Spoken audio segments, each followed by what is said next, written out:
There is no Wi-Fi in nature, but we are connected. There is no Wi-Fi in this garden, but we are connected with her garden.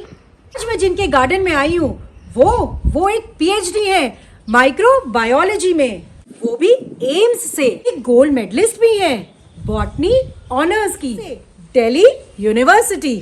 तो जैसे कि जहाँ nature होती है वहाँ शिखा अग्रवाल होती है। हमने आज उन्हें पकड़ ही लिया और सोचा कि आप सबको कि आप नेचर से कैसे कनेक्ट कर सकते हैं, उसके ऊपर उनके साथ थोड़ी सी बातचीत करी जाए।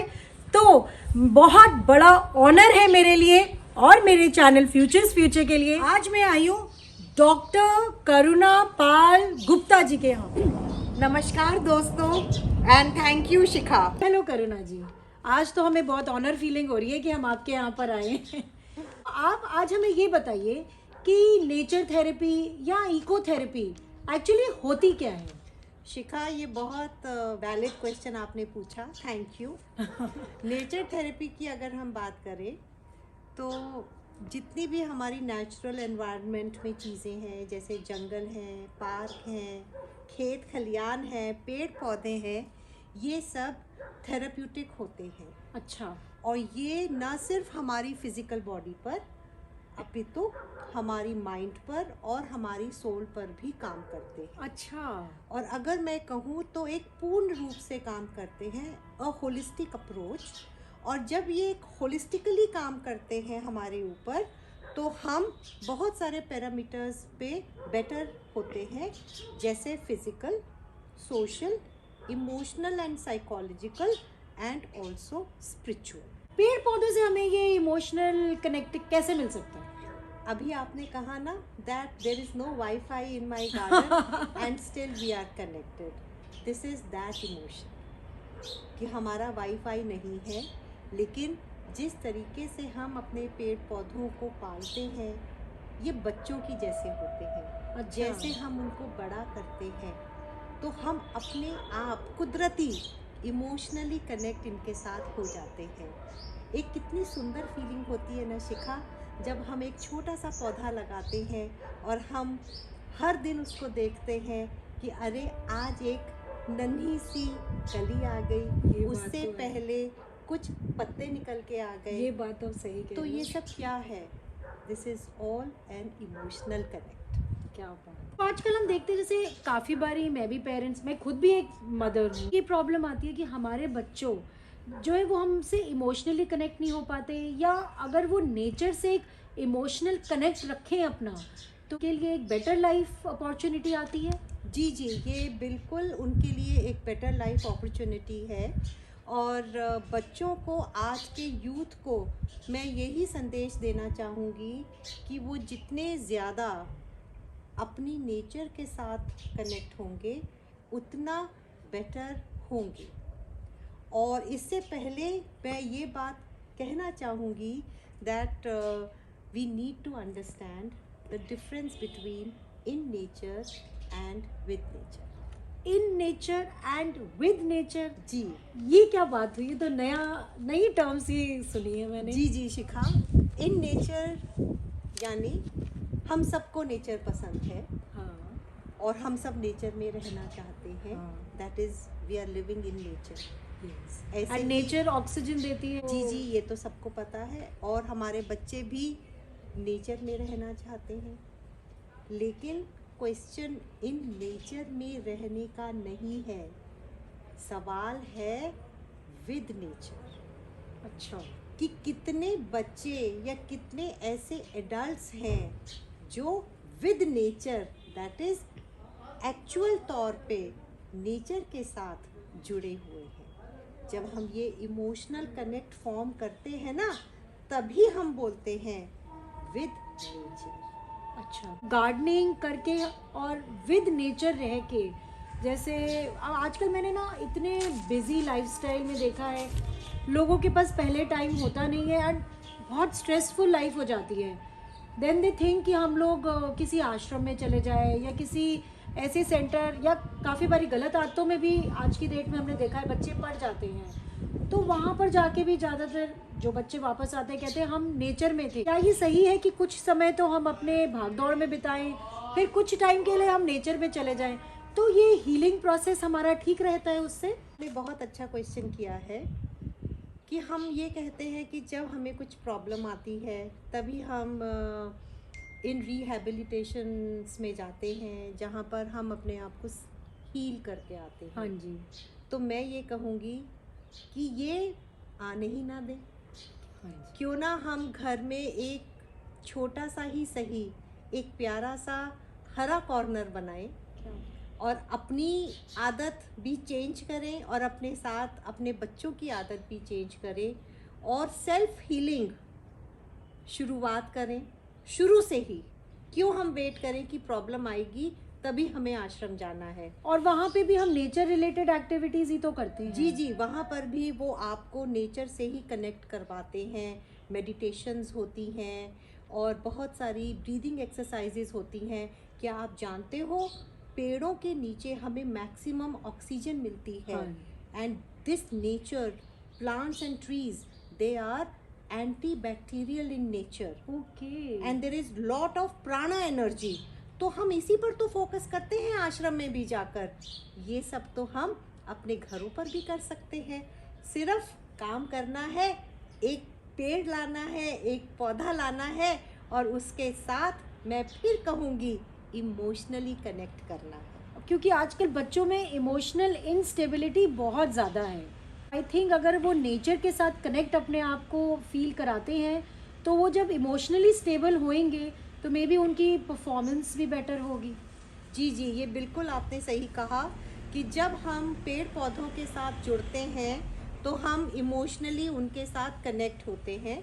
और यहाँ पर मैं एक और बात अपनी ऑडियंस को, अपने सुनने वालों को कहना चाहूँगी कि हम अपने बच्चों को सिखाएं E for empathy, C for compassion and G for gratitude. जब हम अपने बच्चों को ये 3 टर्म्स सिखा देंगे, ECG, आप यकीन मानिए एज पेरेंट्स हमारा ECG बिल्कुल ठीक रहेगा। ये तो बात आप सही कह रहे हो। मेरे ख्याल है माँ बेटी हर मदर इस बात को मानेगी।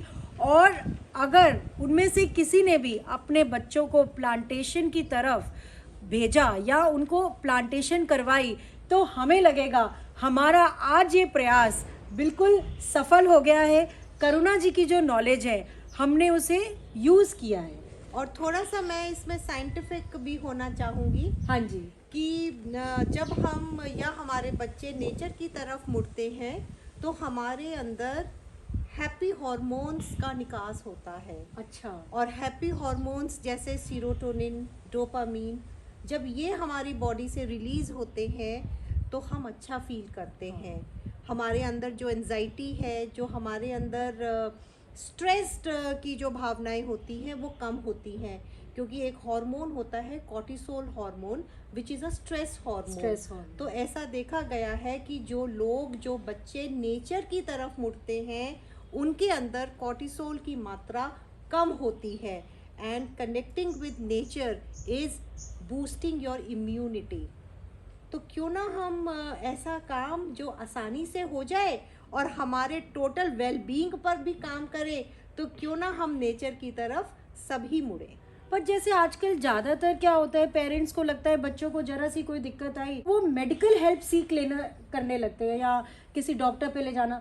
मतलब शायद मैंने वो बचपन जिया है कि अगर मैंने कभी बोल दिया मेरे पेट में दर्द है, सब लोग मुझे ऐसे देखते थे, पेट में दर्द है क्यों हो गई, तुम तो बच्चे हो, तुम तो ऐसे ही ठीक हो जाओगे।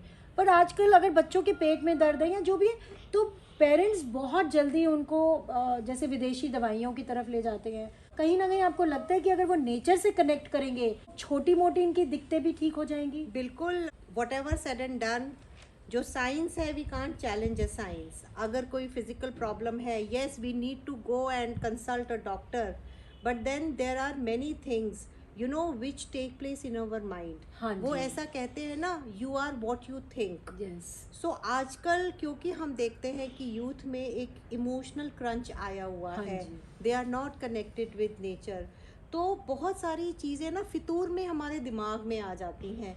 तो वो कहते हैं कि हमारी बॉडी तो फिट है लेकिन ना दिमाग हमारा चलता रहता है। तो उसको शांत करने के लिए बहुत ज़रूरी है कि हम अपने बच्चों को प्लांट्स के साथ उनकी यंग एज में ही जोड़ें। एंजाइटी लेवल है, और ऐसा भी देखा गया है कि जो बच्चों में एक ADHD की प्रॉब्लम है, that is anti deficit hyper kinetic syndrome, okay. वो बच्चों में आजकल देखी जाती है, जिनमें आजकल हम ये देखते हैं कि बच्चों में फोकस की कमी है, उनमें कंसंट्रेशन स्पैन नहीं है। तो जब वो नेचर की तरफ मुड़ते हैं तो जो ADHD पे कंट्रोल होता है। और ये तो आप सभी जानते हैं कि जब हम नंगे पाँव बेयर फुट एक हरी घास पर चलते हैं तो जो हमारे अंदर इलेक्ट्रोमैग्नेटिक टॉक्सिन्स हैं वो हमारी बॉडी क्लेंज आउट कर देती है। ये एक करिश्मा है नेचर का, जो हम सबको सीखना चाहिए और कुछ समय अवश्य अपनी नेचर में व्यतीत करना चाहिए।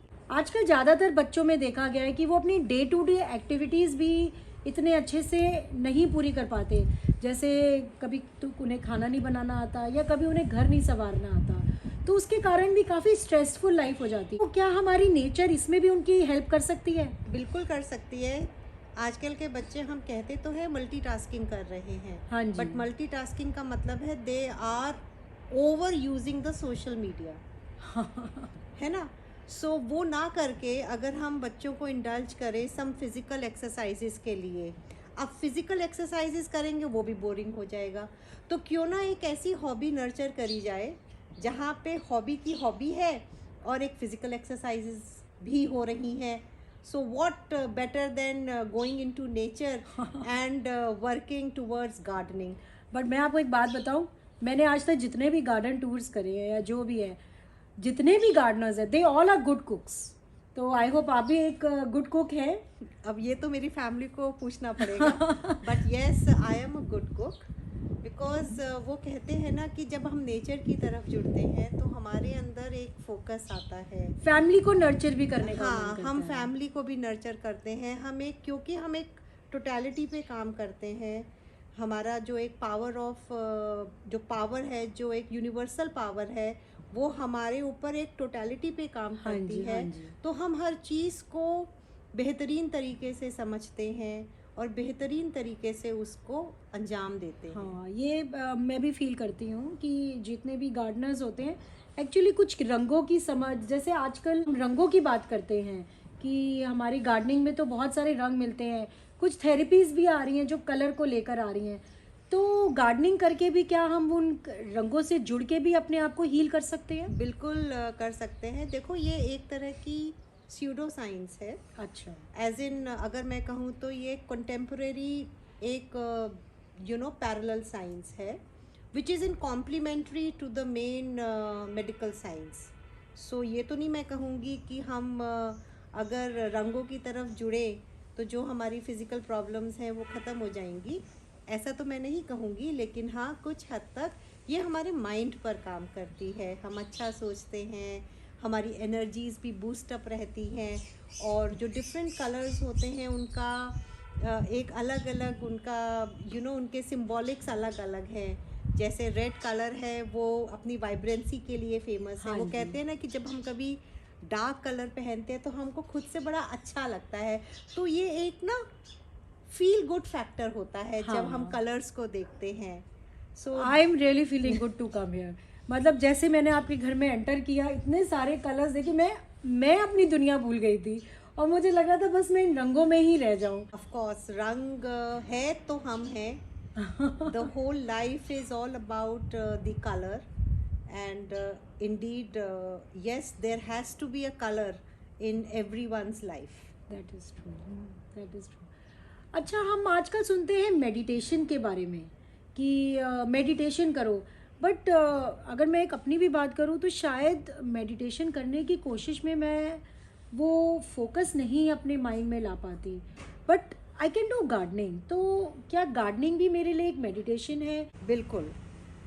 देखो शिखा, ज़रूरी नहीं है कि हम आंख बंद करके पेड़ के नीचे बैठ जाएं, जैसे महात्मा बुद्ध ने करी, और भी हमारे ऐसे संत हुए हैं जिन्होंने मेडिटेशन करी एंड निर्वाणा की तरफ मुड़े, path to salvation and renunciation. मैं ये कहूँगी कि आँख खोल के भी मेडिटेशन हो सकती है। और ऐसा मैंने कहीं पढ़ा था that gardening is the best medicine, best meditation. अच्छा जी। सो मेडिसिन में जो मेडी है दैट मीन्स हीलिंग, और मेडिटेशन में भी जो मेडी है that means healing. So medicine और meditation, it works towards your healing. Okay And what better way of healing yourself than doing a gardening? हाँ, ब्लूम्स देख के और एक पत्ता नया आता देख के, वैसे भी वो काफ़ी आपको हील कर देता है। Yes, gardening works on your self healing. It works on your totality, holistic approach। जैसे हमने पहले भी कहा कि ये हमारे सब लेवल्स पर इक्वली काम करती है। And you know we emerge as better humans, या मोर डिवाइन, हायर कॉन्शियस, और हमें एक अच्छी समझ आती है अपने आसपास के लोगों को लेके, अपने आप को लेके, और ये हमारे को एक माइंडफुलनेस में हेल्प करती है। और फाइनली हमारा जो एक माइंडफुलनेस है, जो एक हमारी सोचने की क्षमता है, उसको अपलिफ्ट करती है in a much much better way. That's true, that's true. Oh my God, such beautiful flowers. Oh my God, how beautiful! What a beautiful line! But इसको हम डिसाइफर करते हैं। जब भी हम नेचर में होते हैं, हम एक फूल को देखते हैं और हम कहते हैं ओह माय गॉड।